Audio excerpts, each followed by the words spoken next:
ভজন ছাড়ি মনরে হরি ভজন হরি ভজন ছাড়ি মনরে হরি ভজন হরি ভজন ছাড়ি মনরে হরি ভজন আহু দুর্ভব জনম দুর্ভব জীবন দুর্ভব জনম দুর্ভব জীবন দুর্ভব জনম দুর্ভব হরি মনরে হরি ভজন হরি ভজন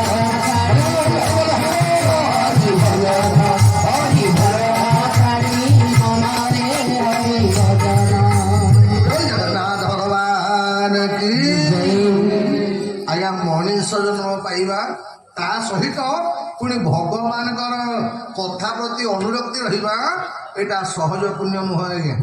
ଆମେ ଯେତିକି ଜାଗାରେ ଭଗବାନଙ୍କ କଥା ଶ୍ରବଣ କରିବାକୁ ବସିଛେ ଏଇଟା ଏ ଜନ୍ମର ପୁଣ୍ୟ ନୁହଁ। ମାନେ ଗୋଟେ ଜନ୍ମର ପୁଣ୍ୟରେ ମଣିଷକୁ ଭଗବାନଙ୍କୁ କେହି ଭଲ ପାଇପାରେ ନା। ଗୀତାରେ ଭଗବାନ କଣ କହିଲେ? କହିଲେ ଅର୍ଜୁନ ତମେ ଆଜି ଯୋଉ ମୋ ବିଶ୍ୱରୂପ ଦର୍ଶନ କଲ, ମୋ ଗୀତା କଥା ଶ୍ରବଣ କରିବାର ସୌଭାଗ୍ୟ ଲାଭ କରିଲ, ଏଇଟା ଏ ଜନ୍ମର ପୁଣ୍ୟ ନୁହଁ। କହିଲେ ଆଜ୍ଞା ଭାଗବତ ଗୀତାରେ ଏଇଥିରେ ଭଗବାନ କଣ କହିଲେ? କହିଲେ ଜୀବନରେ ଅନେକ ଜନ୍ମ ପୁଣ୍ୟ ଫଳଟା ଏକାଠି ହେଲେ ମଣିଷ ଭଗବାନଙ୍କୁ ଭଲ ପାଏ। ଅନେକ ଜନ୍ମର ପୁଣ୍ୟ ଫଳ ଏକାଠି ହେଲେ ମଣିଷ ଭଗବାନଙ୍କ କଥା ଶୁଣିବାକୁ ଭଲ ପାଏ। ଏଇଥିପାଇଁ ଭାଗବତ କହିଛି କଣ ନା ଯାହାର ପୂର୍ବ ଭାଗ୍ୟ ଦିଶେ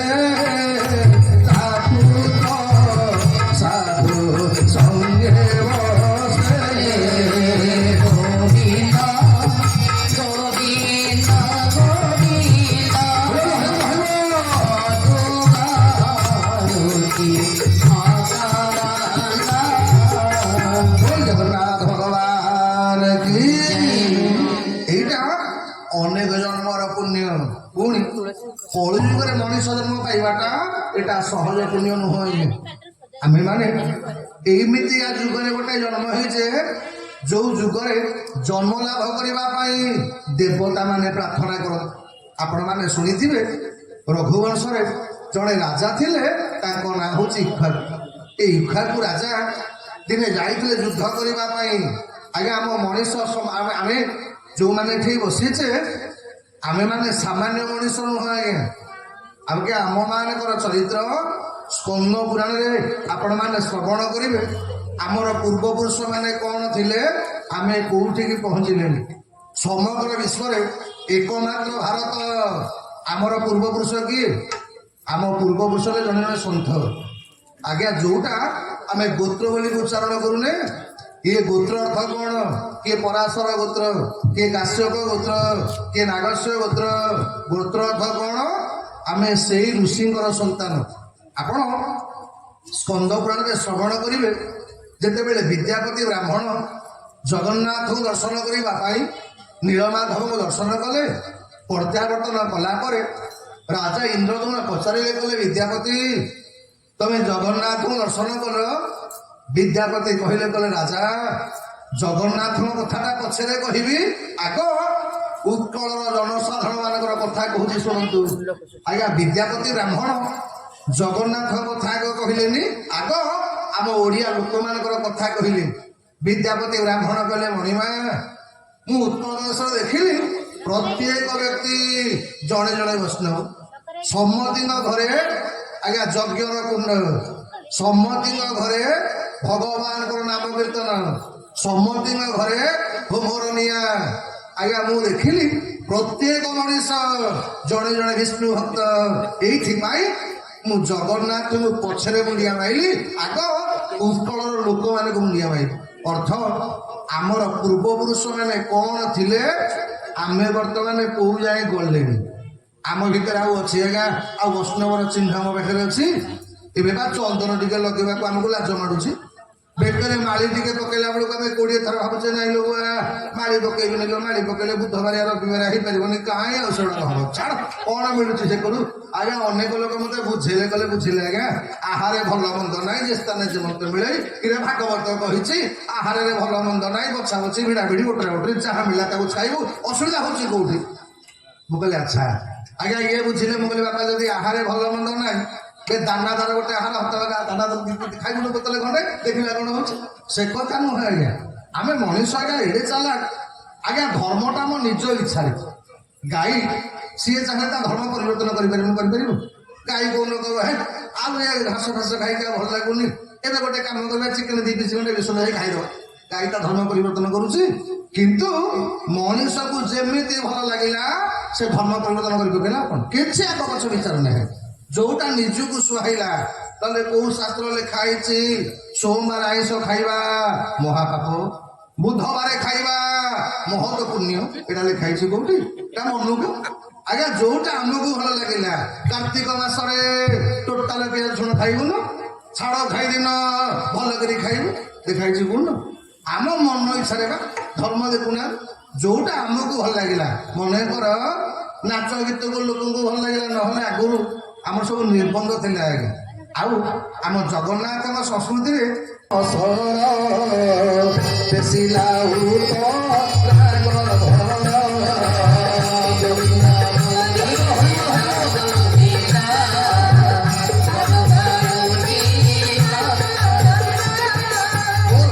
ଭଗବାନ ଯେମିତି ବ୍ରହ୍ମସ୍ୱର ପ୍ରୟୋଗ କଲେ ଉତ୍ତରା ନଜର ପଡିଗଲା ବିକଟାଳ ରୂପରେ ଅବ୍ୟର୍ଥ ବ୍ରହ୍ମସ୍ୱର। ଆଜି ପର୍ଯ୍ୟନ୍ତ ଯୋଉ ବ୍ରହ୍ମସ୍ୱରଟା କେତେବେଳେ ହେଲେ ଆଜ୍ଞା ବ୍ୟର୍ଥ ହେଇନି। ଉତ୍ତରା ବିଚାର କଲେ ଆଜି ମରିବାଟା ନିଶ୍ଚିତ। ଆଜ୍ଞା ମଣିଷ ଯେତେବେଳେ ଏମିତି ଗୋଟେ ପରିସ୍ଥିତିରେ ପଡେ, ଆଜ୍ଞା ମୁଁ ଗତକାଲି ଆପଣମାନଙ୍କୁ କହିଥିଲି ଭାଗବତରେ ଏମିତି ଗୋଟେ କୋଉ ସମସ୍ୟା ନାହିଁ ଯୋଉ ସମସ୍ୟାର ସମାଧାନଟା ଭାଗବତରେ ନାହିଁ ବୋଲି ଆପଣ କହିବେନି ଆଜ୍ଞା। ଭାଗବତର ପ୍ରଥମ ସ୍କନ୍ଧର ପ୍ରଥମ ସ୍ତୁତି ହେଉଛନ୍ତି ଉତ୍ତରା ସ୍ତୁତି। ଉତ୍ତରା ଚାହିଁଥିଲେ ଆଜ୍ଞା ସେଦିନ ପାଣ୍ଡବ 5 ଭାଇକି ଡାକି ପାରିଥାନ୍ତେ। ଏ ପାଣ୍ଡବ 5 ଜଣ ଯାକ କେହି କାହାକୁ କମ ନୁହଁ। ଜଣେ ହଉଛି ଧର୍ମରାଜ ଯୁଧିଷ୍ଠିର, ମଧ୍ୟମ ପାଣ୍ଡବ ଭୀମ, ଆଜ୍ଞା ଦ୍ୱିତୀୟ କୃଷ୍ଣ ଅର୍ଜୁନ, ନକୁଳ ସହଦେବ। ଏତେ ବଡ ବଡ ରଥୀ ଥାଉ ଥାଉ ମା ଉତ୍ତରାଙ୍କର ମନେ ପଡିଗଲା ଉତ୍ତରାଙ୍କୁ ତାଙ୍କ ବାପା ବିରାଟ ରାଜା କହିଥିଲେ, କହିଲେ ଉତ୍ତରାରେ ଯେତେବେଳେ ତତେ କୌଣସି ବିପତ୍ତି ପଡିବ ତୁ ଜଣକୁ ପ୍ରାର୍ଥନା କରିବୁ। ଆଜ୍ଞା ଏଇଥିପାଇଁ ଆପଣ ମାନେ ଯେତେ ବାପା ମାନେ ମା ମାନେ ଅଛ, ପିଲାମାନଙ୍କୁ ଭଲ ପାଠ ପଢା କି ନ ପଢା ଏଇଟାର କିଛି ଆଜ୍ଞା ମାନେ ଦରକାର ପଡିବନି, କିନ୍ତୁ ପିଲାମାନଙ୍କୁ ଉଚିତ ଶିକ୍ଷା ଦେବା ଦରକାର। ରାମାୟଣରେ ଆପଣ ଶୁଣିବେ ଯେତେବେଳେ ଜାନକୀ ମା ଯାଇଛନ୍ତି ବନବାସରେ, ତ ବନବାସରେ ଗଲାବେଳେ ଏପଟେ ରାଜା ଜନକ ଖବର ପାଇଲେ ତାଙ୍କ ସମୁଦ୍ରୀଙ୍କର ଦେହାନ୍ତ ହେଇଛି, ତାଙ୍କ ଝିଅ ଜ୍ୱାଇଁକି ବନବାସ ହେଇଛି। ତେଣୁ ରାଜା ଜନକ ଆଜ୍ଞା ଦଶରଥ ମହାରାଜାଙ୍କର ମହାପ୍ରାଣ ବେଳେ ଆସିଲେ ନିଜର ସମୁଦ୍ରୀ ମାନଙ୍କୁ ଆଜ୍ଞା ସମୁଦ୍ରୀର ପରିବାରକୁ ସାନ୍ତ୍ୱନା ଦେବା ପାଇଁ। ତ ଜନକ ଯେତେବେଳେ ଖବର ପାଇଲେ ଯେ ଭରତ ଯାଇଛନ୍ତି ଭଗବାନଙ୍କୁ ଫେରେଇ ଆଣିବା ପାଇଁ, ତ ରାଜା ଜନକ ନିଜର ଝିଅ ଜ୍ୱାଇଁକି ଦର୍ଶନ କରିବା ପାଇଁ ଆଜ୍ଞା ମା ମାନେ ଚିତ୍ରକୂଟରେ ପହଞ୍ଚିଲେ। ଯେମିତି ଚିତ୍ରକୂଟରେ ପହଞ୍ଚିଲେ, ଚିତ୍ରକୂଟରେ ପହଞ୍ଚିଲା ପରେ ସେଦିନ ଜାନକୀ ମା କୌଶଲ୍ୟାଙ୍କର ପାଦ ସେବା କରୁଛନ୍ତି। ଅର୍ଦ୍ଧରାତ୍ରି ସମୟ, ଦିନ 10ଟା ଦିନ ବେଳେ ରାଜା ଜନକ ସୁନୟନାଙ୍କ ସହିତ ପହଞ୍ଚିଛନ୍ତି ଚିତ୍ରକୂଟରେ। ଆଜ୍ଞା ଦିନରୁ ରାତି ଅଧ ହେଲାଣି, ଏପର୍ଯ୍ୟନ୍ତ ଜାନକୀ ମା ତାଙ୍କ ବାପା ମାଙ୍କୁ ଦର୍ଶନ କରିବାକୁ ଯାଇନାହାନ୍ତି, ଦେଖା କରିନାହାନ୍ତି। ରାତି ଅଧରେ ରାଣୀ ସୁନୟନା ରାଜା ଜନକଙ୍କୁ ପଚାରିଲେ, କହିଲେ ରାଜା ଏ ଜାନକୀଟା କଣ ଏତେ ପରିବର୍ତ୍ତନ ହେଇଗଲା? ଜନକ କହିଲେ କାହିଁକି? ଦେଖୁଛୁ ଆମେ ଦିନ ବେଳେ ଆସିଲେଣି, ମୋ ମନଟା ବ୍ୟାକୁଳ ହଉଛି ମୋ ଝିଅଟାକୁ ଦେଖିବା ପାଇଁ, ଏ ମୋ ଝିଅଟା ଟିକେ ଆସୁନି ତା ବାପାକୁ ମାଆକୁ ଦେଖା କରିବା ପାଇଁ। ରାଜା ଜନକ ସେଦିନ ଛାତିରେ ହାତ ମାରିକି କହିଲେ, କହିଲେ ସୁନୟନା ଜାନକୀ ହଉଛି ମୋ କନ୍ୟା ବା, ମୁଁ ତାକୁ ଯାହା ଶିକ୍ଷା ଦେଇଥିଲି ଏଇଟା ଅକ୍ଷର ଅକ୍ଷରେ ପାଳନ କରିଛି। ଆଜି ଜାନକୀର ବାପା ହବାର ଗର୍ବରେ ମୋ ଛାତିଟା ଚଉଡ଼ା ହେଇ ଉଠୁଛି। ଜାଣିଛୁ ମୋ ଝିଅକୁ ମୁଁ ସେଦିନ ଶିକ୍ଷା ଦେଇଥିଲି। ଜାନକୀ ଆଜି ମନେ ରଖ, 10ଟା ନିୟମ ତମକୁ ବତେଇ ଦଉଛି। ପ୍ରଥମ ନିୟମ, ଆଜିଠାରୁ ତମେ କେବେ ଭାବିବନି ତମ ବାପା ମା ଆମେ 2 ଜଣ। ତମ ବାପା ହଉଛନ୍ତି ଦଶରଥ, ମା ହଉଛନ୍ତି କୌଶଲ୍ୟା, କକେଇ, ସୁମିତ୍ରା। ଏଇଟା ମନେ ରଖିବ। ଆଉ 2 ନମ୍ବର, କୌଣସି ଦିନ ବାପା ଘରେ ମତେ ଏଇଆ ସୁବିଧା ମିଳୁଥିଲା, ମୋ ବାପା ମତେ ଏମିତି ରଖିଥିଲା, ତମ ଘରକୁ ଆସି ମୋ ଜୀବନ ବେକାର ହେଇଗଲା। ଭୁଲରେ କୋଉଦିନ ବାପା ଘର ପ୍ରଶଂସାଟା ସ୍ୱାମୀ ଘରେ କରିବୁନି। 3 ନମ୍ବର, ସ୍ୱାମୀ ଘରେ ଯେତେ ତତେ କଷ୍ଟ ପଡୁ ଦୁଃଖ ପଡୁ କୋଉ ଦିନ ମତେ କହିବୁନି ମୋ ସ୍ୱାମୀ ମତେ ଏଇଆ କହିଲା, ମୋ ଶାଶୁ ମତେ ଏଇଆ କହିଲା। ଯାହା କଷ୍ଟ ଆସିବ ଆଖି ବୁଝିକି ସବୁ ସହିଯିବୁ।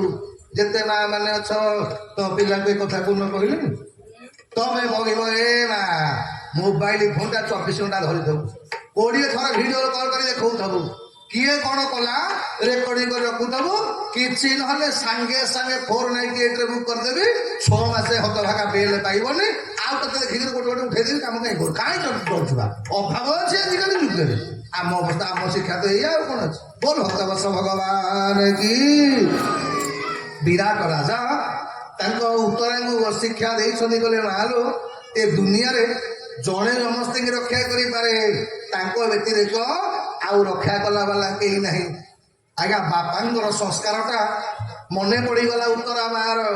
ଦେଖିଲେ ଆସୁଛି ପ୍ରଚଣ୍ଡ ବେଗରେ ମାଡ଼ି ଆସୁଛି ବ୍ରହ୍ମସର, ସାଙ୍ଗେ ସାଙ୍ଗେ ହାତ ଦେଖିଦେଲା, ରଖବା ନର ଥିବ ମତେ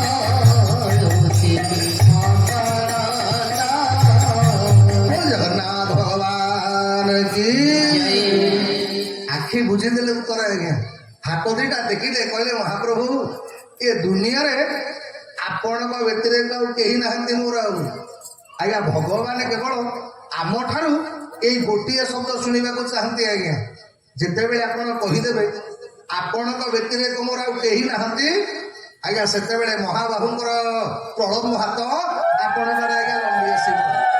ଯେତେବେଳେ ଆମେ କହୁ କଣ ନା ଅନାଥ ଜଗନ୍ନାଥ ନାଥ ସ୍ୱମେନ ସଂଶୟ ଯସ୍ୟ ନାଥ ଜଗନ୍ନାଥ ତସ୍ୟ ଦୁଃଖ କଥ ପ୍ରଭୁ।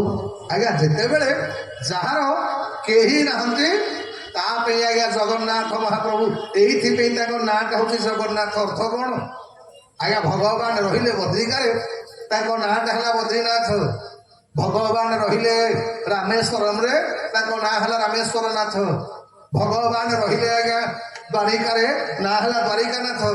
ଚାହିଁଥିଲେ ମୋ ଜଗନ୍ନାଥ ମହାପ୍ରଭୁ ପୁରୀନାଥ ହେଇପାରିଥାନ୍ତେ, ଚାହିଁଥିଲେ ମୋ ଜଗନ୍ନାଥ ମହାପ୍ରଭୁ ଓଡ଼ିଶାନାଥ ହେଇପାରିଥାନ୍ତେ, ଚାହିଁଥିଲେ ମୋ ଜଗନ୍ନାଥ ମହାପ୍ରଭୁ ଭାରତନାଥ ହେଇପାରିଥାନ୍ତେ। କିନ୍ତୁ ମୋ ମହାପ୍ରଭୁ ଓଡ଼ିଶାନାଥ ନୁହଁ, ପୁରୀନାଥ ନୁହଁ, ଭାରତନାଥ ନୁହଁ, ଏସିଆ ମହାଦେଶନାଥ ନୁହଁ, ମୋ ମହାପ୍ରଭୁ ହେଲେ ଜଗନ୍ନାଥ। ଅର୍ଥ କଣ? ଇଏ ଦୁନିଆରେ ଯିଏ ଯୋଉଠି ଯେତେବେଳେ ଡାକିଛି ଆଜ୍ଞା। ଆଉ ମୋ ଜଗନ୍ନାଥଙ୍କର ସବୁଠାରୁ ବଡ ଦୁର୍ବଳତା ହେଲା ଜଗନ୍ନାଥ ସବୁ ସହ୍ୟ କରିପାରନ୍ତି, କିନ୍ତୁ ତାଙ୍କ ପାଇଁ କିଏ କାନ୍ଦିବ ଏଇଟା ଜଗନ୍ନାଥ ସହିପାରିବେନି। ଚକାଚକା ଆଖି ତାଙ୍କର ସବୁ ସହିବ, କିନ୍ତୁ କାହାର ଲୁହ ସେ ସହିପାରନ୍ତିନି।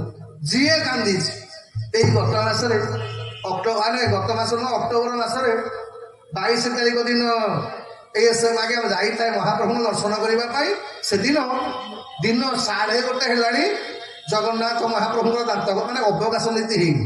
ଦାନ୍ତ ଘଷିବା, ଆମର ଯୋଉ ଦାନ୍ତ ଘଷିବା ଗାଧେଇବାଟାକୁ ମୋ ଜଗନ୍ନାଥ ମହାପ୍ରଭୁଙ୍କର ଅବକାଶ ନୀତି। 1:30 ବାଜିଲାଣି ଆଜ୍ଞା, ସେଦିନ ଜଗନ୍ନାଥ ମହାପ୍ରଭୁ ଦାନ୍ତ ଘଷି ନାହାନ୍ତି, ଗାଧୁଆ ପାଧୁଆ ହେଇନି। 2 ଜଣ ପାଳିଆ ସେବାୟତ ଭିତରେ ଆଜ୍ଞା କଥା କଟାକଟି ଚାଲିଛି, ନିଷ୍ପତ୍ତି ହେଇପାରୁନି। ଆଉ ଆଜ୍ଞା ଅନେକ ଲୋକ ମନେ ମନେ ଭାବୁଛନ୍ତି ଯେ ବୋଧେ ଇଏ କାଳିଆ ସାନ୍ତ ଲୀଳା ଲଗେଇ ଦେଇକି ବଇଛି କାହା ପାଇଁ। ଆଉ ଠିକ 1:30 ବେଳେ ନଜର ପଡିଗଲା, ବୁଢୀ ମାଟେ ମୁଣ୍ଡରେ ଆଜ୍ଞା ଗୋଟେ ଦହି ହାଣ୍ଡିଟେ ଧରିଛି, ନସର ପସର କି କାନ୍ଦି ବୋବେଇକିରି 22 ପାହାଚ ଚଢୁଛି। ଆଉ ଏତିକି ବେଳେ ଜଗନ୍ନାଥ ମହାପ୍ରଭୁଙ୍କର ଆଜ୍ଞା ଯେଉଁମାନେ ସବୁ ସାମଗ୍ରୀ ଯୋଗାଇ ଦିଅନ୍ତି ଫୁଲ ତୁଳସୀ ଦହି ଫଳ ମୂଳ ଯାହା ଦରକାର ଯିଏ ଆଜ୍ଞା ଯୋଗାଇ ଦିଅନ୍ତି ତାଙ୍କର ହେଉଛି ଯୋଗାଣିଆ ସେବକ। ଏବଂ ଯିଏ ଜଗନ୍ନାଥ ମହାପ୍ରଭୁଙ୍କର ଆଜ୍ଞା ଡାକିବାକୁ ଯାଆନ୍ତି କେତେବେଳେ କାହାର ମାନେ ପାଳି ପଡ଼ିବ ସେବାୟତ ମାନେ ଡାକିବାକୁ ଯାଆନ୍ତି ତାଙ୍କ ନାଁ ହେଉଛି ଚର୍ଚ୍ଚେଇଚ ସେବକ। ଆଜ୍ଞା ଜଗନ୍ନାଥଙ୍କର 122 ପ୍ରକାର ସେବା ଆଜ୍ଞା ଏପର୍ଯ୍ୟନ୍ତ ଚାଲିଛି। ତେଣୁ ତାଙ୍କ ଭଳିଆ ସଖିଲ ଥରେ ପଚାରି ବୁଝ ସଖିଲ ଥରେ ପଚାରି ବୁଝ ସଖିଲ ଥରେ ପଚାରି ବୁଝ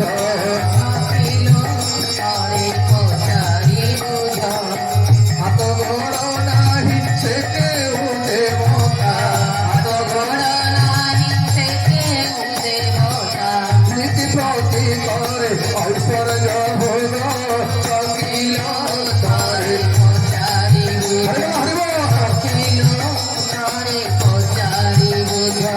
সকিল তরে পচারি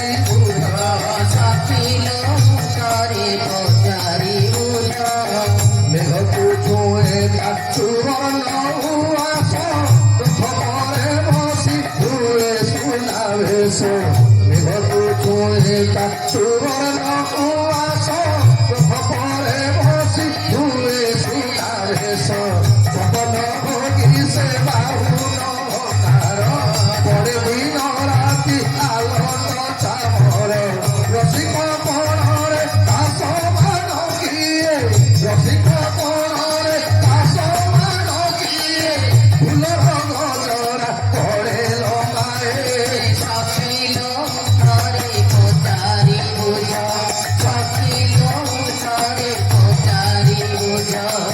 হাত গোড় নাহি সে কেউ দেবতা হাত গোড়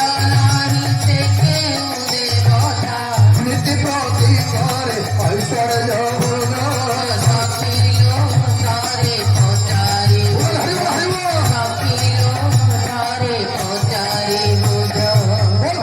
ভগবান কি আଜ୍ଞା ଯିଏ ଯୋଗାଣିଆ ସେବକ ନାଁଟା ହଉଛି ରାମଚନ୍ଦ୍ର କୋଠାରୀ କୋଠ ଘରର ମାଲିକ ରାମଚନ୍ଦ୍ର କୋଠାରୀ ତଳୁକୁ ଓହ୍ଲଉଛନ୍ତି ଠିକ 22 ପାହାଚ ଅଧାରେ ଏ ବୁଢୀର ନଜର ପଡିଗଲା।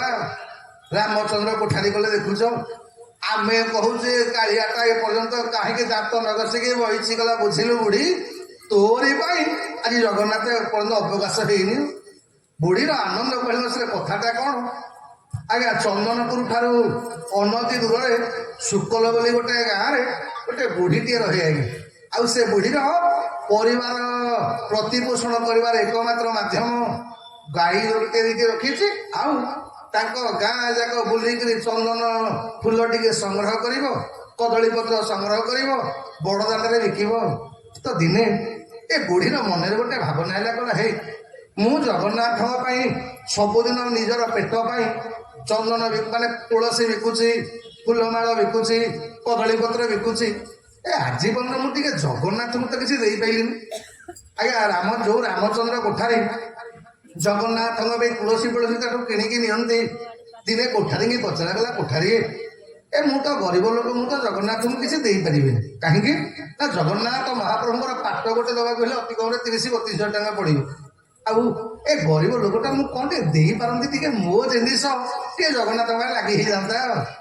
ରାମଚନ୍ଦ୍ର କୋଠାରୀ କଲେ ଭାଇ ଏ ତୋର ବା ଗାଈ ଅଛନ୍ତି ନା କଣ ନା ହଁ ଆଉ ଗୋଟେ କାମ କରୁନୁ ଅବକାଶ ବେଳେ ଆମର ଯୋଉ ଦହି ଦରକାର ପଡେ ତୁ ଗୋଟେ କାମ କରେ କୋଉ ଦିନ ଯଦି ସୁବିଧା ହବ ଭଲ କି ଶୁଦ୍ଧକୃତ ଭାବରେ ନୂଆ ହାଣ୍ଡିରେ କ୍ଷୀର ବସେଇବୁ ଦହି ଟିକେ ପକେଇକି ଆଣିବୁ ଯେ ତୋ ଦହିରେ ଜଗନ୍ନାଥ ଗାଧେଇ ପଡିବେ। ଆଜ୍ଞା ବୁଢୀର ତ ଗୋଡ ଆଉ ତଳେ ପଇଲାନି କହିଲା ଯାହା ହଉ ଜୀବନ ଯାକ ଏ କାଳିଆ ବଡ଼ଦାଣ୍ଡରେ ବସିକି ମଣିଷ ଫୁଲ ତୁଳସୀ ବିକ୍ରି କରୁଥିଲା ଆଜି ମୋ ଦହିରେ ମହାପ୍ରଭୁ ଗାଧେଇବେ। ବୁଢୀକି ରାତି ଯାକ ନିଦ ନାହିଁ ଆଜ୍ଞା। ସୁନ୍ଦର ଭାବରେ ଲୁଗା ଆଜ୍ଞା ଭଲ କରି ଚୁଲିକି ଲିପା ପୋଛା କରିଦେଲା ସଫା ଲୁଗାଟିଏ ପିନ୍ଧିଲା କ୍ଷୀର ତକ ରାତି ଅଧରେ ବସେଇ ଆଜ୍ଞା କ୍ଷୀର ଥଣ୍ଡା ହେଲା ପରେ ଦହି ବସେଇଲା ନୂଆ ନୂଆ ହାଣ୍ଡିରେ ଦହିଟାକୁ ଭର୍ତ୍ତି କରି ବୁଢୀ ସବୁଦିନ ଭଳି ତାଙ୍କ ଗାଁରୁ ଆସୁଥିବା ଯୋଉ ଲକ୍ଷ୍ମୀ ବସରେ ବୁଢୀ ବସିଗଲା ଫୁଲ ତୁଳସୀ ଧରିଛି ଦହି ଧରିଛି ମନ ତାର ଖୁସି ଆଜି ମୋ ଦହିଟା କଳାଶାନ୍ତଙ୍କ ସେବାରେ ଲାଗିବ। ଆଜ୍ଞା ଜଗନ୍ନାଥଙ୍କର ଏମିତି ଯୋଗ ଠିକ ଗାଁଠୁ 7-8 କିଲୋମିଟର ବାଟ ଆଇଛି। ଚନ୍ଦନପୁର ଆହୁରି 4-5 କିଲୋମିଟର ବାକି ଅଛି। ଗାଡି ଇଞ୍ଜିନ ଖରାପ ଆଉ କଣ। ଇଏ ବୁଢୀ ତଳୁକୁ ଓହ୍ଲେଇକି ଯେତେ ଯାହା କଲା ଆଜ୍ଞା ଡ୍ରାଇଭର କଲା ଆଉ ଗାଡି ଯିବନି। ଯିଏ ଯୋଉ ବାଟରେ ଯାଉଛ ଯାହା। ବୁଢୀ ଦହି ଖଣ୍ଡିଟାକୁ ଆଜ୍ଞା ମୁଣ୍ଡରେ ମୁଣ୍ଡେଇଛି। ଏପଟେ ବେକରେ ତୁଳସୀ ଫୁଲ ସବୁ ରଖିଛି ବିକ୍ରି କରିବା ପାଇଁ। ତରବର ହେଇକି ଆଜ୍ଞା ଯେତେବେଳେ ମନେ ମନେ ଭାବିଲା କଲା ଯାହା ତ ହଉଛି ବୁଝେ ଅଟୋ ଗୋଟେ କରିକି ପଳେଇବି। ଆଜ୍ଞା ଅଟୋ କରିବା ପାଇଁ ଯେତେବେଳେ କାନିରେ ବୁଢୀ ଦେଖିଲା ବେଳକୁ କାନିଟାରୁ ଆଜ୍ଞା ଖୋଲିକି ତା ପଇସା ତ ନେଇକି ପଳେଇଛି। ଟଙ୍କାଟା ଆଉ ହାତରେ ନାହିଁ। କରିବ କଣ? ଯେତେ ଯାହାକୁ କହିଲା ଭାଇରେ ମତେ ଟିକେ ପୁରୀ ନେଇଯା। ଆଜ୍ଞା କେହି ଆଉ ତା କଥା ଶୁଣିଲେନି। ଦିନ 9ଟା ବାଜିଗଲାଣି। ଚନ୍ଦନପୁର ବଜାରରେ ପହଞ୍ଚିଲା ବେଳକୁ ବୁଢୀର ମନଟା ଭାରି ଦୁଃଖ। କହିଲା ମହାପ୍ରଭୁ ଜୀବନରେ ପ୍ରଥମ ଥର ପାଇଁ ଏ ଗରିବ ବୁଢୀଟା ଦହି ଟିକେ ନଉଥିଲା ମୋରି ଦହିରେ ତମେ ଟିକେ ଗାଧେଇଥାନ୍ତ। ଆଉ ସେତିକି ମଧ୍ୟ ମୋ ଭାଗ୍ୟରେ ହବନି। ଆଉ କଣ କରିବା ଆଜ୍ଞା ଟଙ୍କା ପଇସା ନାହିଁ। ଆଉ ଜଗନ୍ନାଥଙ୍କ ତ ପରୀକ୍ଷା ତମେ ସିନା କହୁଛ ଇଏ ସହଜ ଠାକୁର। ଆଜ୍ଞା ଭାରି କୃପା କରିବ। ଭାରି ଦୟାଳୁ ଠାକୁର। କୋଉଥିରେ କମ ନୁହଁ। କିନ୍ତୁ ଟିକେ ତ ନଟକୁଟ ତ ଭଲ ଲାଗିବନି। ଆଉ ସିଏ ଏମିତି ଆଜ୍ଞା ନାକରୁ ପାଣି ନ ବାହାରିଲା ପର୍ଯ୍ୟନ୍ତ ତମକୁ ସେ ଜମା ଛାଡିବନି। ଭାରି ଭଟିଆ ଠାକୁର ବାସି। ତେଣୁ ସହଜରେ ବୁଢୀ କଣ କରିବ ବାଧ୍ୟ ହେଇ ଚାଲି ଚାଲିକି ଚନ୍ଦନପୁର ବଜାରରୁ ବାହାରିଲା। ବାଟ ଯାକ ଡାକୁଥାଏ ମହାପ୍ରଭୁ ପ୍ରଥମ ଥର ପାଇଁ ଦହି ଟିକେ ନେଇକି ଯାଉଛି। ଆଉ ମୋ ଦହିଟା ଆଜି ପର୍ଯ୍ୟନ୍ତ ମୋ ସେବାରେ ଆଉ ଲାଗିପାରିବନି। ଧାରିକି ଲୁହ ବୋହି ଯାଉଥାଏ। ତରବର ହେଇକି ହାତ ପକେଇ ପକେଇ ଆଜ୍ଞା ଯେତେ ଚେଷ୍ଟା କଲେ ବି ଦିନ 12:30 ବାଜିଗଲା। ପୁରୀରେ ପହଞ୍ଚିଲା ବେଳକୁ ବୁଢୀ ମନେ ମନେ ଭାବୁଥାଏ କଲା ମୋର ତ କିଛି ସେବାରେ ଲାଗିପାରିବନି। ଏଇଆ ଭାବି ଠିକ 1:15 ବେଳେ 22 ପାହାଚ ଚଢିକି ଯାଉଛି। ମନ ଭିତରେ ଆଶା ଆଉ ବୋଧେ ମୋ ସେବା ଜଗନ୍ନାଥଙ୍କ ମୋ ଦହିଟା ଆଉ ଲାଗିପାରିବନି। ଏଇଆ ଭାବି ଭାଇକି ଯାଉଛି। ସିଆଡୁ ରାମଚନ୍ଦ୍ର କୋଠାରୀ ଉପରେ ନଜର ପଡିଗଲା।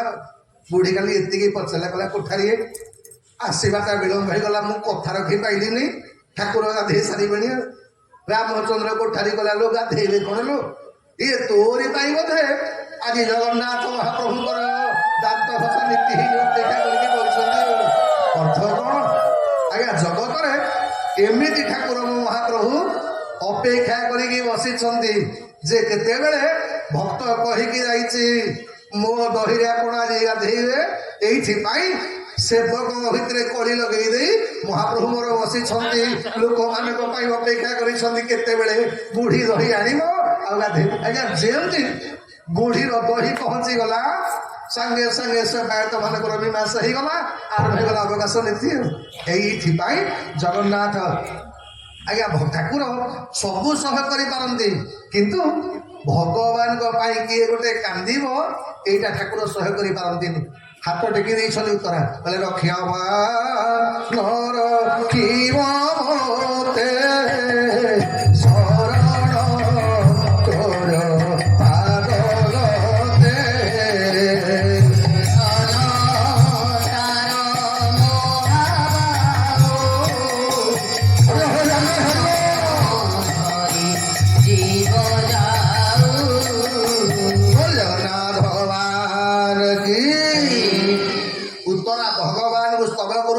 ମହାପ୍ରଭୁ ଏ ଦୁନିଆରେ ଆପଣଙ୍କ ବ୍ୟତିରେକ ମୋର ଆଉ କେହି ନାହାନ୍ତି।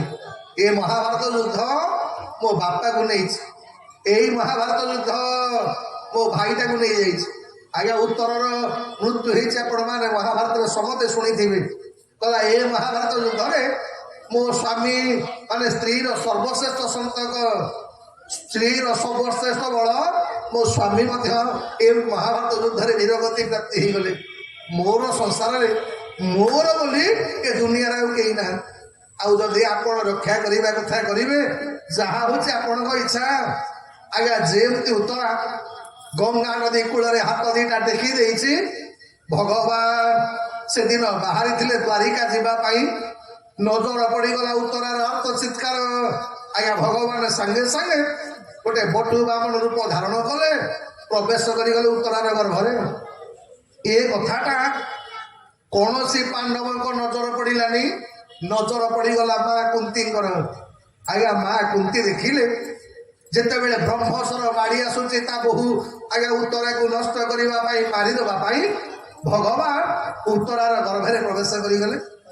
ଯେତେବେଳେ ପରୀକ୍ଷିତ ଦୃଷ୍ଟି ପଡିଗଲା ଯେ ବିରାଟ ଅଗ୍ନିପିଣ୍ଡୁଳା ତାକୁ ପୋଡ଼ି ଦେବାକୁ ଆସୁଥିଲା ବେଳେ ଭଗବାନ ମୋର ବାମନ ରୂପରେ ଚକ୍ର ଧାରଣ କଲେ ଆଉ ଚକ୍ର ଦ୍ୱାରା ସୁଦର୍ଶନର ଆଜ୍ଞା ଚକ୍ର ଦ୍ୱାରା ବ୍ରହ୍ମସ୍ୱରକୁ ଭଗବାନ ମୋର ପ୍ରତିହତ କଲେ। ପ୍ରତିହତ କଲା ପରେ ପରୀକ୍ଷିତଙ୍କର ପ୍ରାଣ ବଞ୍ଚିଗଲା। ଭଗବାନ ମୋର ବାହାରକୁ ଆସିଲା ପରେ ଭଗବାନ ହାତ ଯୋଡ଼ିଲେ କଲେ ହେ ପାଣ୍ଡବ ପାଞ୍ଚ ଭାଇମାନେ ଏବେ ମୋର ଦାୟିତ୍ୱ ସରିଗଲା, ତମମାନଙ୍କ ଶତ୍ରୁ ବିନାଶ ହେଇଗଲା, ତମକୁ ରାଜ୍ୟ ସୁଖ ମିଳିଲା, ଏବେ ମତେ ଦ୍ୱାରିକା ଯିବାକୁ ଅନୁମତି ଦିଅ। ଆଜ୍ଞା ଭଗବାନଙ୍କୁ ଛାଡ଼ିବା ପାଇଁ କାହାର ଇଚ୍ଛା ନାହିଁ। ପାଣ୍ଡବମାନେ କାନ୍ଦୁଛନ୍ତି, ମା ଦ୍ରୌପଦୀ କାନ୍ଦୁଛନ୍ତି ଯେ ତାଙ୍କର ପ୍ରିୟ ସଖା ଭଗବାନ କୃଷ୍ଣ ତାକୁ ଛାଡ଼ିକି ପଳେଇବେ ଦ୍ୱାରିକା। ଏତିକି ବେଳେ ପାଗଳି ଭଳି ଦୌଡ଼ି ଦୌଡ଼ିକିରି ପଳେଇ ଆଇଲେ ମା କୁନ୍ତି, ଛିଡ଼ା ହେଇଗଲେ ଭଗବାନଙ୍କର ନନ୍ଦିଘୋଷ ରଥ ଆଗରେ, କାନ୍ଦି ପତେଇ ଦେଲେ କଲେ ଠାକୁରେ ଏ ଦ୍ୱାରିକା ଗଲା ପୂର୍ବରୁ ଆପଣଙ୍କ ପିଇସି ରୂପରେ ନୁହଁ, କାହିଁକି ଭଗବାନ କୃଷ୍ଣଙ୍କର ପିଇସି ହଉଛନ୍ତି ଆଜ୍ଞା ମା କୁନ୍ତି। କଲେ ମଣିମା ଆପଣ ମୋର ପୁତୁରା, ମୁଁ ଆପଣଙ୍କ ପିଇସି, ଏ ଭାବଟାରେ ମୁଁ ଆପଣଙ୍କୁ ପ୍ରାର୍ଥନା କରୁନି। ଆଜି ଜଣେ ଭକ୍ତ ହିସାବରେ ଆପଣ ଗୋଟେ ବର ମାଗୁଛି, ଆପଣ ଗଲାବେଳେ ଏ ଅଭାଗିନୀଟାକୁ ବର ଗୋଟେ ଦେଇକି ଯିବେନି। ଭଗବାନ ହସିଲେ କଲେ ପିଇସି ନାନୀ ଏ ତମେ ମତେ ବର କଣ ମାଗୁଛ, ଆଦେଶ ଦିଅ ମତେ କଣ କରିବାକୁ ପଡିବ। ଆଜ୍ଞା ସେଦିନ କୁନ୍ତି କହିଲେ ପିଇସି ନାନୀ ନୁହଁ, ଆରେ ଆପଣ ତ ସଂସାର ଭିତରେ ଇଏ ସମ୍ବନ୍ଧ ଯୋଡ଼ିବାକୁ କାହାକୁ ବାପା କରନ୍ତି, କାହାକୁ ମା କରନ୍ତି, କାହାକୁ ଭାଇ କରନ୍ତି, କିନ୍ତୁ ଆଜି ଜଣେ ଭକ୍ତ ହିସାବରେ ଏ କୁନ୍ତି ଆପଣଙ୍କୁ ବର ମାଗୁଛି କଣ ନା ବିପଦ ସତୁ ଶାଶ୍ୱତ ଯତ୍ର କୃଷ୍ଣ ଯୋଗେଶ୍ୱର। କହିଲେ ଠାକୁରେ ଏ ସଂସାର ଭିତରେ ଯେତେ ପ୍ରକାର ବିପତ୍ତି, କହିଲା ବିପତ୍ତି ଅଛି ଯେତେ ତୋର ସବୁ ସହିବି ପ୍ରିୟ ଭକ୍ତର।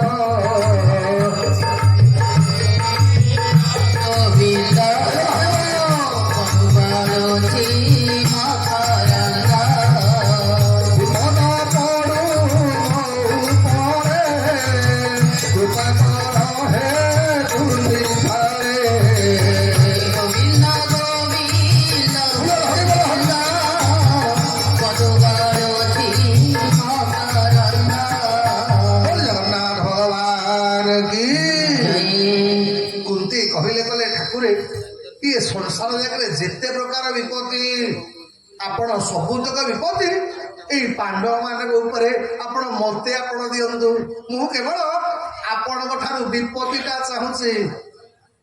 ଚମକି ପଡିଲେ ଯୁଧିଷ୍ଠିର। ଅର୍ଜୁନ ଭଗବାନ ଯୁଧିଷ୍ଠିର ପଚାରିଲେ କଲେ ମା ଆଉ କେତେ ବିପତ୍ତି ପାଇଲେ ତ ମନ ଶାନ୍ତି ହବ? ଆରେ ଜନ୍ମ ଠାରୁ ଆଜି ପର୍ଯ୍ୟନ୍ତ ଇଏ ପାଣ୍ଡବ ମାନେ କୋଉ ଦିନ ଗୋଟେ ଶାନ୍ତିରେ ଶୋଇନାହାନ୍ତି। ଜନ୍ମ ଠାରୁ ଆଜି ପର୍ଯ୍ୟନ୍ତ ଆମେ କେବଳ ବିପତ୍ତି ତାକୁ ଅନୁଭବ କରିଛୁ। ଆଉ ଆଜି ଯେତେବେଳେ ସମ୍ପତ୍ତି ପାଳିବାର ସମୟ ତୁ ଭଗବାନଙ୍କୁ ବିପତ୍ତି ମାଗୁଛୁ। ଭଗବାନ ହସିଲେ କଲେ ମା ଆଜି ପର୍ଯ୍ୟନ୍ତ ଲୋକମାନେ ମୋ ମନ୍ଦିରକୁ ଗଲେ କିଏ କେତେ ପ୍ରକାର ବର ମାଗନ୍ତି। ଆଜ୍ଞା ହେ ବାପା ମାନେ ମା ମାନେ ମନେ ପକେଇଲେ ଆମେ ଯେତେବେଳେ ଭଗବାନଙ୍କ ମନ୍ଦିରକୁ ଯାଇଛେ ଆମେ ଭଗବାନ ଠାରୁ ବର ମାଗିଛେ ନା ଭଗବାନଙ୍କୁ ମାଗିଛେ? କୋଉନ ଭଗବାନଙ୍କୁ ମାଗିଛେ? ଆଜ୍ଞା ଦୀପଟେ ଜାଳିଲା ବେଳକୁ ହେ ପ୍ରଭୁ ମତେ ଏଇଟା ଦବୁ, ମତେ ସେଇଟା ଦବୁ, ମୋ ସ୍ୱାମୀ ଦେହ ଭଲ ରଖିବ, ମୋ ଦେହ ଭଲ ରହିବ, ମୋ ପୁଅ ପାଇଁ ଭଲ ଭଲ ବୋହୁ ଦବୁ, ମୋ ପୁଅର ଚାକିରି ବାକିରି ଜମା ହଉନାହିଁ, ଆମ ଘରଟା ସେପଟେ ଫାଟିଗଲାଣି, ଆଉ ଗୋଟେ ନୂଆ ପ୍ଲଟ କିଣା ହବ, ସେପଟେ ଗୋଟେ ବିଲ୍ଡିଂ ହଉଥିବା, ସେ ପଡ଼ିଶା ଘର ଲୋକ ସବୁବେଳେ ମତେ ଇର୍ଷା କରୁଛି, ଏ ସବୁବେଳେ ମତେ ଗାଳି ବନ୍ଦ କରୁଛି, ହେ ପ୍ରଭୁ ତା ଘର ଭୁଷୁଡ଼ି ପଡିବ, ତା ଝିଅ ବାହା ନ ହେଇପାରିବ। ଆମ କାମନାଟା ଆଜ୍ଞା ଏଇଆ। ଆଜି ପର୍ଯ୍ୟନ୍ତ କୋଉ ଦିନ ଭଗବାନଙ୍କୁ କହିଲେଣି ହେ ମହାପ୍ରଭୁ ଆପଣ ଟିକେ ମୋ ଘରକୁ ଟିକେ ଯିବେ, କୋଉନ କହିଛେ? କହିଛେ ଏ ପ୍ରଭୁ ଟିକେ ଆପଣ ଟିକେ ମୋ ଘରକୁ ଆସନ୍ତେନି? ଆଜ୍ଞା ଆମେ ଆମର ଭଗବାନ ଦରକାର ନାହାନ୍ତି, ଆମର କେବଳ ବର ଦରକାର। ଭଗବାନ ପଛକେ ଗାଧେଇ ଯାଆନ୍ତୁ, ଆମକୁ ଆମ ବର ମିଳୁଥାଉ। ଆଉ ଯୋଉ ଠାକୁର ଯଦି ବର ନଦେଲେ ଇଏ ପାୱାରଲେସ୍ ଠାକୁର, ଇଏ କାମ ନୁହଁ, ଆଉ ଗୋଟେ କୋଉ ଠାକୁରଙ୍କ ପାଖକୁ ଯିବା ଯିଏ ଭଲ ବର ଦଉଥିବ। ତେଣୁ ହେ ବାପା ମାନେ ମା ମାନେ ଆମେ କେବଳ ବେପାର କରୁଛେ ଆଜ୍ଞା। ଏଇଥିପାଇଁ ଭାଗବତ ଲେଖିଲା କଣ ନା ବଣିକ ସ୍ୱଭାବ ଯାହାର ସେ କାହୁଲ ଭୀମ ଗୋବିନ୍ଦ ଗୋବିନ୍ଦ ଗୋବିନ୍ଦ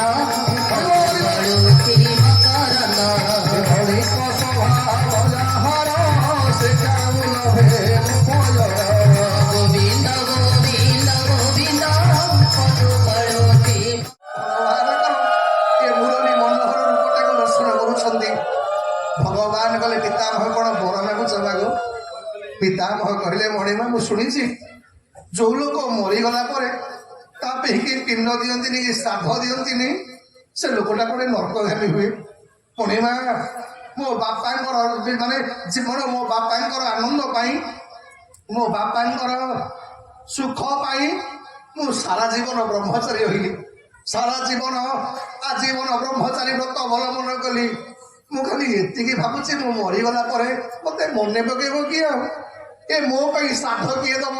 ଆଉ ମୋ ପାଇଁ ପିଣ୍ଡ କିଏ ଦବ? ଆଉ ମୋ ପାଇଁ ଯଦି କେହି ଶ୍ରାଦ୍ଧ ନ ଦେବେ ମୁଁ ଜାଣିଛି ମତେ ମୁକ୍ତି ମିଳିବନି। ମତେ ଶ୍ରାଦ୍ଧ ହବ କିଏ କହ? ଆଜ୍ଞା ଭଗବାନ କୃଷ୍ଣ ବର ଦେଲେ କଲେ ପିତାମହ ଶୁଣ, ଆଜିଠାରୁ ମହାନ ଧର୍ମ ମାସ ବିଷ୍ଣୁର ମାସ ଏ କାର୍ତ୍ତିକ ମାସର ଶେଷ 5 ଦିନ ମୁଁ ତୋ ନାଁରେ ଉତ୍ସର୍ଗ କଲି। ତା ନାଁଟା ହବ ଭୀଷ୍ମ ପଞ୍ଚକ। ଆଉ ଯୋଉ ବ୍ୟକ୍ତି ଏ ପଞ୍ଚକ 5 ଦିନରେ ତତେ ପିଣ୍ଡ ଦାନ କରିବ, ତତେ ଜଳ ଦାନ କରିବ, এইଥିପାଇଁ ଯୋଉମାନେ ଆଜ୍ଞା ହବିଷ ବ୍ରତ କରନ୍ତି ସେମାନେ ବାହାରରୁ ଗାଧେଇ ସାରିଲା ପରେ ଆଗ ଭୀଷ୍ମଙ୍କ ନାଁରେ ଆଜ୍ଞା କିଛି ଅର୍ଘ୍ୟ ଦିଅନ୍ତି।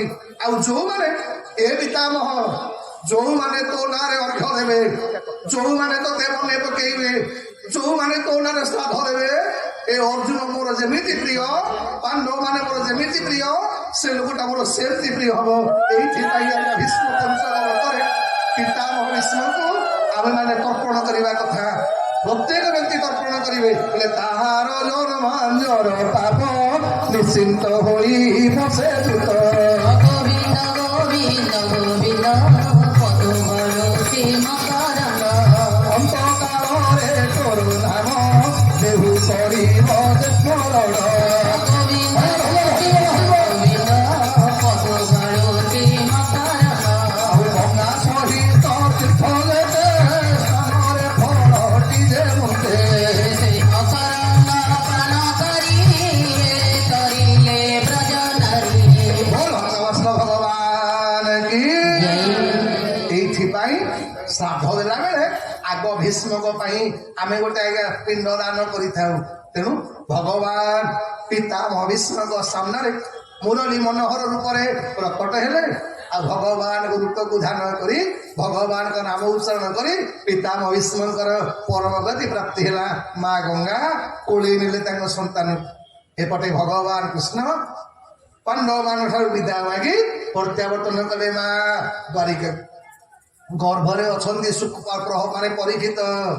ଯୋଉଦିନ ପରୀକ୍ଷିତ ମା ଜନ୍ମ ହେଲେ, ଜନ୍ମ ହେଲା ବେଳେ ଆମେ ସମସ୍ତେ କାନ୍ଦୁ। କାନ୍ଦିବାର କାରଣ କଣ କହିଲେ? ଆଜ୍ଞା ଆମେ କେହି ପାପୀ ନୁହବା। ଅନେକ ଲୋକ କହନ୍ତି ଆଜ୍ଞା ମୁଁ ପାପୀଟା, ମୋ କଥା ଭଗବାନ ଶୁଣିବେ କି ନାହିଁ। ହେ ବାପା ମାନେ ମା ମାନେ ଆମେ କେହି ପାପୀ ନୁହଁ। ଆମେ ମାନେ ସମସ୍ତେ ବା ପରୀକ୍ଷିତ ଅର୍ଥ କଣ? ଆପଣ ଦେଖିବେ ଯୋଉ ଜିନିଷ ଗୋଟେ କିଣନ୍ତୁ, ଟିଭି କିଣନ୍ତୁ, ଫ୍ରିଜ କିଣନ୍ତୁ, ସବୁଠାରେ ଗୋଟେ ଷ୍ଟାମ୍ପ ବୈଠକ କଣ ନା ଟେଷ୍ଟେଡ ଆଣ୍ଡ ଓକେ, ନାଇଁ କି ମା? ଆମେ ଯେତେକ ଅଛେ ଆମେ ସବୁତକ ଭଗବାନଙ୍କ କମ୍ପାନୀ ଦ୍ୱାରା ଟେଷ୍ଟେଡ ଆଉ ଓକେ। ଆଉ ଏ ଷ୍ଟାମ୍ପଟା ବାଜିଛି କୋଉଠି? ଠିକ ଅଣ୍ଟାର ପଛକୁ ଦେଖିବେ, ଛୋଟ ପିଲାଙ୍କର 2ଟା ଟିପ ଚିହ୍ନ ଥିବେ, ନାହିଁ କି ମା? ଏ ଟିପ ଚିହ୍ନଟା ଯେତେ ବଡ ହେଇଗଲା ପରେ ଆଜ୍ଞା ଆମର ଲିଭିଯାଏ। କିନ୍ତୁ ପିଲାଙ୍କର ଦେଖିବେ ଠିକ ଆଜ୍ଞା ପିଠି ତଳକୁ 2ଟା ଷ୍ଟାମ୍ପ ଭଗବାନଙ୍କ ଟିପ ଚିହ୍ନ। ଭଗବାନ ଆମକୁ ଓକେ କରିକି ପଠେଇଛନ୍ତି। ଆମେ ଜନ୍ମ ହେଲା ବେଳେ କେହି ଚୋର ନଥିଲେ ବା, ଆମେ ଜନ୍ମ ହେଲା ବେଳେ କେହି ଡକାୟତ ନଥିଲେ। ଆମକୁ ଯେମିତି ସଙ୍ଗ ମିଳିଲା ଆମ ଜୀବନଟା ସେମିତି ହେଇଗଲା। ବୋଲେ ଉତ୍ତମ ସଙ୍ଗେ ସଙ୍ଗୀ ଯାର ସେ କରେ ଉତ୍ତମ ଭାର। ଗୋବିନ୍ଦ ଗୋବିନ୍ଦ ଗୋବିନ୍ଦ ପଦୁବଳୋଚି ମକରନ୍ଦ ହୀନ ସମୟରେ ହୀନ ଗତି ହସି ବୋଲନ୍ତି ରଘୁପତି। ଗୋବିନ୍ଦ ଗୋବିନ୍ଦ ପଦୁବଳୋଚି ମକରନ୍ଦ। ଭଗବାନ କି এইଥିପାଇଁ ସବୁ ଶାସ୍ତ୍ର କହିଛି କଣ? ଆମକୁ ଯେମିତି ସଙ୍ଗ ମିଳିଛି ଆମ ଜୀବନଟା ସେଇଆ ପରିଣତ ହେଇଯାଇଛି। ତେଣୁ ଆଜି ଆମେ ମାନେ ସମସ୍ତେ କାନ୍ଦୁ। କାନ୍ଦିବାର କାରଣ କଣ? ଆଜ୍ଞା ଯେତେବେଳେ ଭଗବାନ ଠାରୁ ଆମେ ଯେତିକି ଦୂରେଇବା ଆମକୁ ସେତିକି ଆଜ୍ଞା ଦୁଃଖ ପଡିବ। ଆଉ ଭଗବାନଙ୍କର ଯେତେ ଆପଣ ମାନେ ନିକଟତର ହେବେ ଆମକୁ ସେତିକି ଆନନ୍ଦ ମିଳିବ। ଆମେ ଦୁଃଖ ପାଇବାର କାରଣ କଣ? ଶୁଣିଥିବେ ଆଜ୍ଞା ରାମଚରିତ ମାନସରେ ହନୁମାନ ମହାରାଜ ଭଗବାନଙ୍କୁ କହିଲେ କଣ କହ ହନୁମନ୍ତ ବିପତି ପ୍ରଭୁ ସୋଇ ସୁମିର ଭଜ ହୋଇ ଶ୍ରୀ ରାମ ଜୟ ରାମ ଜୟ ଜୟ ରାମ ସଂକଟ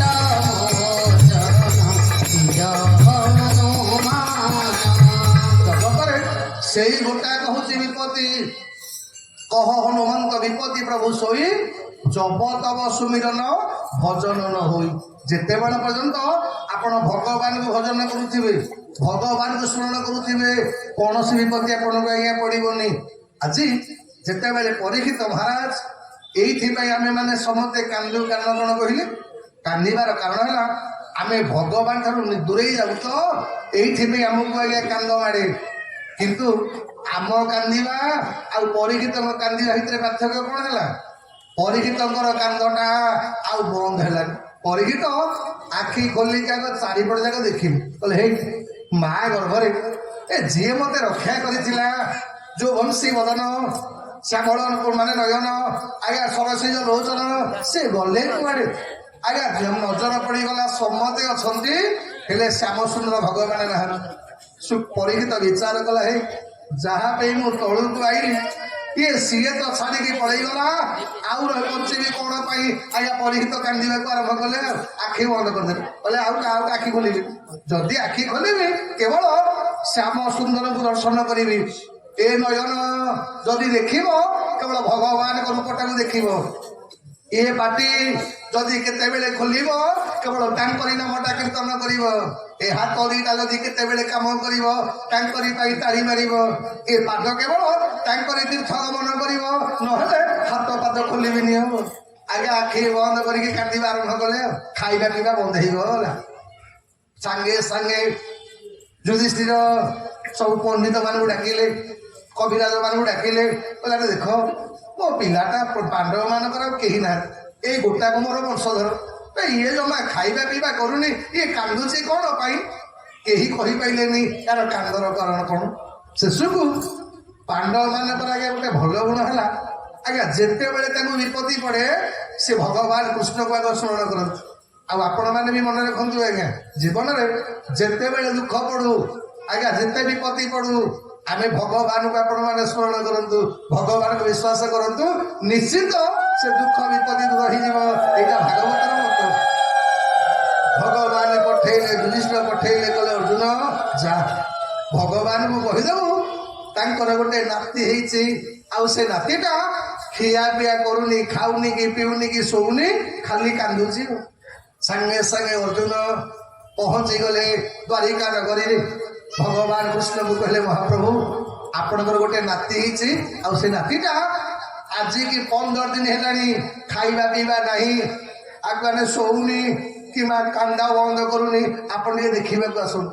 ଆଜି ଭଗବାନ ପରୀକ୍ଷିତଙ୍କୁ ଦେଖିବା ପାଇଁ ଦ୍ୱାରିକା ନଗରୀରୁ ଆଜ୍ଞା ବାହାରିଲେ ଯେମିତି ବାହାରିଲେ ନଜର ଆଜ୍ଞା ପହଞ୍ଚି ଗଲେ ଭଗବାନ ଆଜିକି 21 ଦିନ ହେଇଗଲାଣି ଯୁଧିଷ୍ଠିରଙ୍କର ମୁଣ୍ଡ କାମ କରୁନି ଯେ କଣ ପାଇଁ ଏ ପିଲାଟାର କାଣ୍ଡ ବନ୍ଦ ହଉନି। ଆଜ୍ଞା ଭଗବାନ କୃଷ୍ଣ ଯେମିତି ପହଞ୍ଚି ଗଲେ ମା ରାଜସଭାରେ ପ୍ରଥମ ଥର ପାଇଁ ପରୀକ୍ଷିତଙ୍କ ନାକରେ ବାଜିଗଲା ଆଜ୍ଞା ଭଗବାନଙ୍କ ଦିବ୍ୟ ବାସ୍ନା। ଏ ବାପା ମାନେ ମା ମାନେ ଜୀବନରେ ଆପଣ ବହୁତ ମନ୍ଦିର ବୁଲିଥିବେ କିନ୍ତୁ ଆମ ଜଗନ୍ନାଥଙ୍କ ମନ୍ଦିରର ବାସ୍ନାଟା ଆପଣ କୋଉଠି ପାଇବେନି ପାଇବେ। ଖାଲି ସେତିକି ନୁହଁ ଆଜ୍ଞା ଜଗନ୍ନାଥଙ୍କୁ ଦର୍ଶନ କରିକି ଆଇଥିବେ ଆପଣଙ୍କ ଝାଳୁରୁ ଗୋଟେ ବାସ୍ନା ବାହାରୁଥିବ ଆପଣଙ୍କ ଲୁଗାପଟାରୁ ବାସ୍ନା ବାହାରୁଥିବ ସେ ବାସ୍ନାଟା ଆଉ ବ୍ରହ୍ମାଣ୍ଡ ଜାଗାରେ କୋଉଠି ଆପଣ ପାଇବେନି। ଭାରତ ବର୍ଷରେ ଯାଉନାହାନ୍ତି ସବୁଆଡେ ଯାଉନ୍ତୁ କିନ୍ତୁ ମୋ ମହାପ୍ରଭୁଙ୍କ ପାଇବା ଭଳିଆ ବାସ୍ନାଟା ମୋ ନୀଳାଚଳିଆ ଶାନ୍ତ ପକା ଖଣ୍ଡି ମୋ ନୀଳାଚଳିଆ ଶାନ୍ତ ପକା ଖଣ୍ଡିଏ କିଏ ପଥର କହେ କିଏ ଚିତର କହେ କଂସା ପିତର କହେ ଶାନ୍ତ ପକା ଖଣ୍ଡିଏ ନୀଳାଚଳିଆ ଶାନ୍ତ ପକା ଖଣ୍ଡିଏ।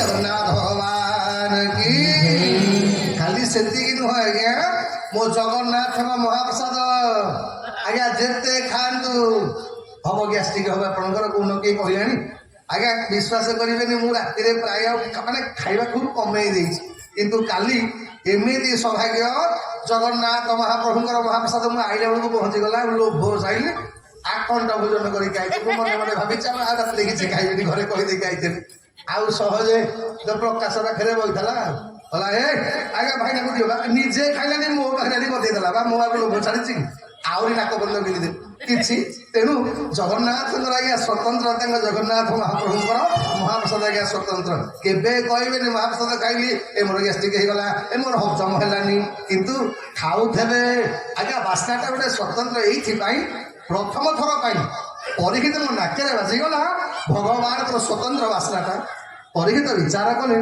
ଏ ମା ଗର୍ଭରେ ଯୋଉ ବାସ୍ନାଟା ମୋ ନାକକୁ କହୁଥିଲା ସେ ବାସ୍ନାଟା ଆଜି ମୋ ନାକ ମାନେ ବର୍ତ୍ତମାନ କଣ ହେଲାଣି ତ ଏତିକି ବେଳେ ଧର୍ମା ଯୁଧିଷ୍ଠିର ପରୀକ୍ଷିତକୁ ନେଲେ ଭଗବାନଙ୍କ ହାତରେ ବଢେଇ ଦେଲେ କହିଲେ ପ୍ରଭୁ ଦେଖିଲେ ଏ ଆପଣଙ୍କ ନାତିଟା ଆଜି କି 21 ଦିନ ହେଲାଣି ନା ଖାଉଛି ନା ଶୋଉଛି ନା କାଣ୍ଡ ବନ୍ଦ କରୁଛି ଆଜ୍ଞା ଯେମିତି ଭଗବାନ କୃଷ୍ଣ ପରୀକ୍ଷିତଙ୍କୁ ଆଜ୍ଞା ହାତରେ ଧରି ପକେଇଛନ୍ତି ନାକରେ ବାଜିଗଲା ସେ ଅପୂର୍ବ ଦିବ୍ୟ ବାସ୍ନା ଆଖି ଖୋଲିଦେଲେ ପରୀକ୍ଷିତ ଆଖି ଖୋଲିଦେଲା ବେଳକୁ ମା ଗର୍ଭରେ ଯିଏ ଧରି ଆଜ୍ଞା ତାଙ୍କୁ ରକ୍ଷା କରିଥିଲା ତାଙ୍କରି କୋଳରେ ପରୀକ୍ଷିତ ଅଛନ୍ତି ଆଜ୍ଞା 21 ଦିନର ବାଳକ କଥା ତ କହିପାରିବନି କୁନି କୁନି ହାତରେ ଭଗବାନଙ୍କ ହାତକୁ ଧରି ପକେଇଲା କହିଲା ପ୍ରଭୁ ମୋର ପ୍ରଭୁକୁ ଖୋଜୁଥିଲି ଆଉ ଚିହ୍ନିବ କି ଦିନ ବନ୍ଧୁ ଦିନ ନ ସରୁଛି କାନ୍ଦୁ କାନ୍ଦୁ ଆଉ ଚିହ୍ନିବ କି ଦିନ ବନ୍ଧୁ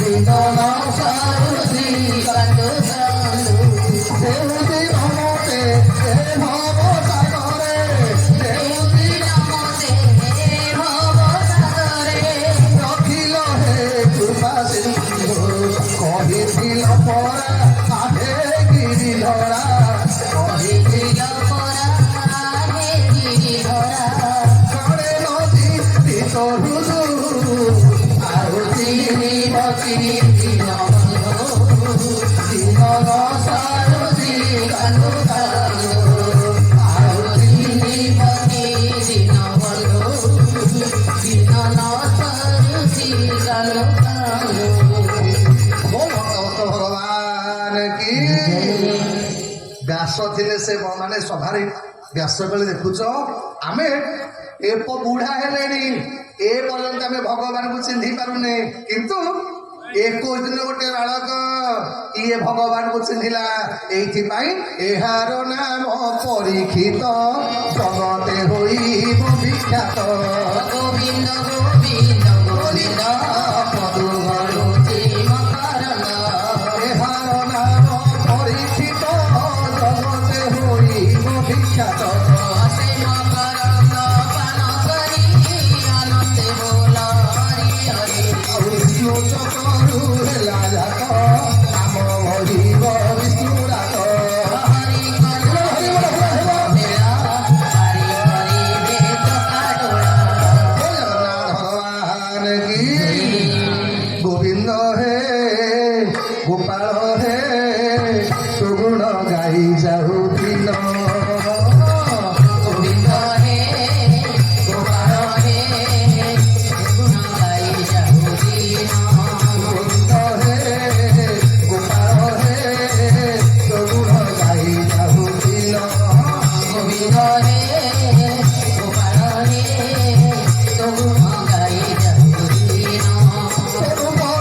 ଦେଖି ଆହେ ପଙ୍କଜ ଆଖି ପୂର୍ବଜତେ ଦେଖି ଆହେ ପଙ୍କଜ ଆଖି ପୂର୍ବଜତେ ଦେଖି ଆହେ ପଙ୍କଜ ଆଖି ପୂର୍ବଜତେ ଦେଖି ଆହେ ପଙ୍କଜ ଆଖି ତୁମେ ଗରିବ ଗଣ୍ଠି ଭରଣ ଗୋବିନ୍ଦ ହେ ଗୋପାଳ ହେ ଗାଇ ଯାଉ ଜୀବନ ଗୋବିନ୍ଦ ହେ ଗୋପାଳ ହେ ତୋ ଗୁଣ ଗାଇ ଯାଉ ଜୀବନ ଜଗନ୍ନାଥ ଭଗବାନ କି ତ ସେଦିନ ପରୀକ୍ଷିତ ଯେତେବେଳେ 14 ବର୍ଷ ବୟସ ଆଜ୍ଞା ସେତେବେଳେ ଭଗବାନ କୃଷ୍ଣ ସ୍ୱଧାମ ଗମନ କଲେ ଆଉ ଭଗବାନ କୃଷ୍ଣଙ୍କର ସ୍ୱଧାମ ଗମନ ଖବର ଶୁଣିଲା ପରେ ପାଣ୍ଡବ 5 ଭାଇ ଯାକ କଣ କଲେ?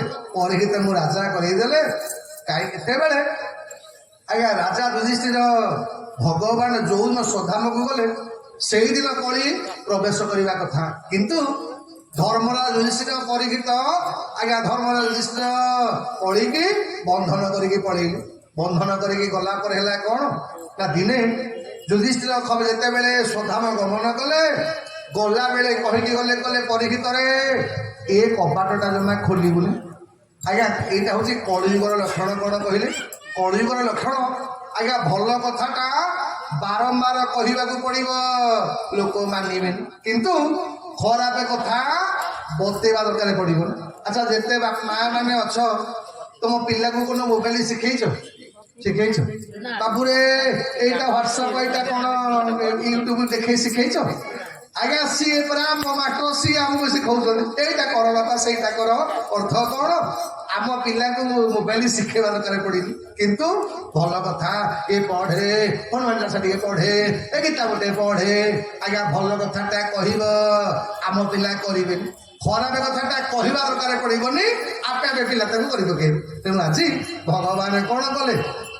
ଯେତେବେଳେ ପରୀକ୍ଷିତ ବିଚାର କଲେ କଣ ନା କଳି ପ୍ରବେଶ କଲାର କାରଣ କଣ ନା ଦିନେ ଗୋଟେ ଚାଷୀଟେ ଗୋଟେ ବ୍ରାହ୍ମଣର ଜମି ଚାଷ କରୁଥିଲା। ତ ଜମି ଚାଷ କରୁଥିଲା ବେଳେ ଆଜ୍ଞା ସେଇ ଜମିରୁ ଗୋଟେ ସୁନା କଙ୍କଣ ପାଇଲା। ଯେହେତୁ ସୁନା କଙ୍କଣ ପାଇଲା, ସାଙ୍ଗେ ସାଙ୍ଗେ ଚାଷୀଟା କଙ୍କଣ ନେଇକରି ଗଲା ରାଜା ପରୀକ୍ଷିତଙ୍କୁ ଦେଲା। ଯାଇକି ବ୍ରାହ୍ମଣ ଘରେ ପହଞ୍ଚିଲା, କଲା ଗୋସେଇଁ ତମ ଜମି ଚାଷ କଲି, ଏ ସୁନାଟା ପାଇଛି, ତା ତମେ ନିଅ। ବ୍ରାହ୍ମଣ କଲାରେ ହେଇ ବେ ଜମି ସିନା ମୋର, ଚାଷ କଲୁ ତ ତୁ, ପାଇଲୁ ତ ତୁ, ଏଇଟା ମୋର ନୁହଁ, ଏଇଟା ତୋର। ଆଜ୍ଞା କଳି ଯେତେବେଳେ ପ୍ରବେଶ କରିନଥିଲା ସେତେବେଳେ ଲୋକମାନେ ତୋର ବୋଲି କହୁଥିଲେ। ତେଣୁ ବ୍ରାହ୍ମଣ କହିଲା ମୁଁ ନେବିନି, ଏପଟେ ଚାଷୀ କହିଲା ମୁଁ ବ୍ରାହ୍ମଣ ଧନ ମୁଁ ନେବିନି। ଆଜ୍ଞା ଦି ଜଣ ଯାକ, ଇଏ କହିଲା ମୁଁ ନେବିନି, ସିଏ କହିଲା ମୁଁ ନେବିନି। ଆଜ୍ଞା ସୁନାଟାକୁ ନେଇ ରାଜାଙ୍କ ପାଖରେ ପହଞ୍ଚିଲେ, ପରୀକ୍ଷିତଙ୍କ ପାଖରେ। କହିଲେ ରାଜା